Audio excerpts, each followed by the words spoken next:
Hello, everybody. So, welcome to another presentation. This time, we're going to be talking about how we can manage our losses. Now, we've recently started a series of presentations on technical analysis. Myself, I talked about candlesticks a few weeks ago, and Luke just went more in detail last week when he talked about technical analysis and he showed us some strategies of support and resistance. Another key component of technical analysis is managing our losses, so putting a stop loss order. Now, what does a stop loss do? It literally stops us from losing money, as the name pretty well explains. Now, before I go into any further detail, I would like to share another story with you guys. So, picture this, the year is 2019, the month is December, so just before coronavirus hit and life was perfect. And we had a staff party, a Christmas party with people I used to work at a hotel. And the hotel owner at the time gave us all $100 to do whatever we want with it. Now, we could have just went for Christmas shopping and get people presents or pay off our bills or pay our rents or just save the money. But as sensible adults, me and my colleagues decided to spend that money at the casino. By that time, most of them had been talking about when they're going to go. So many of them said, all right, the moment I hit $80, I'm out of here, or the moment I hit $70, I'm out of here. But me, I wasn't really thinking of that at the moment because I was young. It was the first time I'd been at the casino. I was just excited to play and spend that money. But I was lucky enough for the roulette and I managed to double that money and I went up to $200, which is when I only started thinking about when am I going to stop. So I was thinking I'd be a bit more aggressive and I said to myself, well, if she only just gave me $50, I'd still be happy. So let's risk the $150 and see what I can do with it.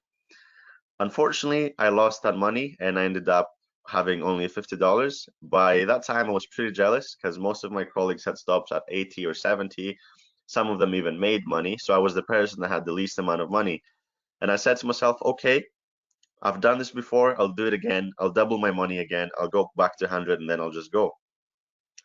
And it didn't work out. And I ended up leaving the casino with that dollar bill right here. Not ideal. So let's explain what a stop loss order is. What is the definition? So a loss order is when you make a deal with your broker to sell a specific stock at a specific price. So the moment a stock reaches a certain price, we automatically sell without personally having to do anything. And the reason why people do that is to minimize their losses as much as possible. As you can see here, let's say that we bought a stock at this price and the price goes up and down and it fluctuates and it reaches the point right here with a stop loss order. Now at this point, we would automatically sell our position and leave our position and sell our stock price. And at that point, we see here that we have avoided a lot of loss. So we would have lost a lot of money. So as I said before, we just do that to minimize our losses. Now let's get to numbers. Don't worry, it's not anything tricky. If I explain well enough, you guys will have no problem understanding. Okay, so let's say that we are in a trade situation. So what do we need to know? First of all, we need to know our account size. So let's say that we have $1,000 in our account. Second of all, we need to know the percentage that we're willing to risk. So that means that we're willing to risk 2% of our account at any given trade. Now, the percentage can vary depending on the strategy you're following or how aggressive you are, but it's usually between 1 to 5%. The average is about 2%, and you should not go over 5%. Now, let's say that we also have 20 shares in a specific company, and our entry point is at $20. What else is really important to know? What else do we need to know? Well, another very important thing that we need to know is where is our stop loss, so where we would set our stop loss, or what number would it be? And how we can calculate that is taking the amount of money that we're willing to risk, which is $20, as you can see here. And that is because 2% of 1,000 is 20. So here's our $20. And our entry point is 20, as you can see here as well, at $20 as well. So how we can calculate our stop loss is by taking the $20 and dividing it by the total number of shares that we have, which is 20. So 20 divided by 20 would give us $1, which is a $1 stop loss.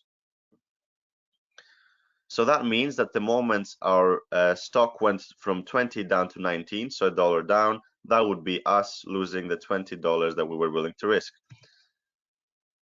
So let's say here that it goes down to 19.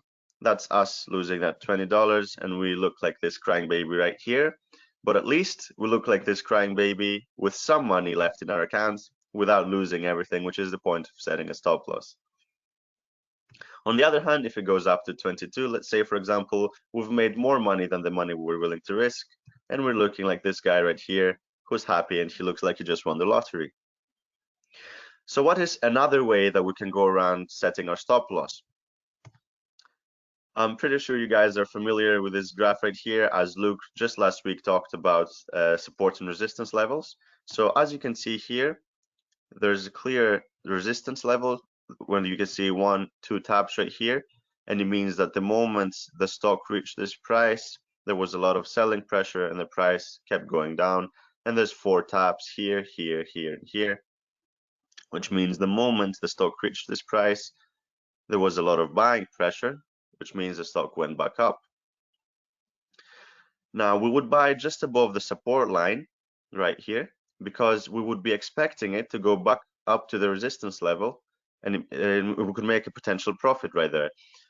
So we would set our stop loss just before the support level, just below the support level, excuse me, because usually when the stock price breaks the support level, it keeps going down and down and down, and it means that we would be losing a lot of money. So the reason we're setting a stop loss just before that support level is because we want to minimize our losses as much as possible. So I've talked before about the number of shares that we have in calculating our stop loss, but how we can calculate the number of shares themselves. So let's say again that we have an account size of $1,000 and we're willing to risk 2% of our account at any given moment again, and our entry point is at $20 again. And our stop loss, for some reason we know it's at $18. That could be because we're looking at a strategy at support levels, or we just figured it out with math like we saw before. So what we would do is we would take the entry, so the $20, and we would subtract the stop loss from it. So we do 20 minus 18, which would give us $2. And then we would divide these $2 by the percentage risk, so the money that we're willing to risk. So we would be doing 20 divided by 2, which would give us 10. And that 10 would be the number of shares that we can buy. Now pay attention here, the number of shares we can buy is the maximum number of shares that we can buy while still being with the risk level that we've set. So we're willing to risk $20. We can risk $20 by buying 10 shares maximum. If you want to be more conservative, you can buy like 5 shares and risk $10, but this is the maximum amount of shares you can buy while still risking only $20. On that note, I will leave you guys here with this meme, which says, remember, everybody has a minimum stop loss at $0. You can't lose more than everything. Please, guys, do set stop losses, because that is the point of them. You could not lose everything. You should not lose everything. You can, obviously, but we don't want that. So yeah, just remember the stop losses. Does anybody have any questions?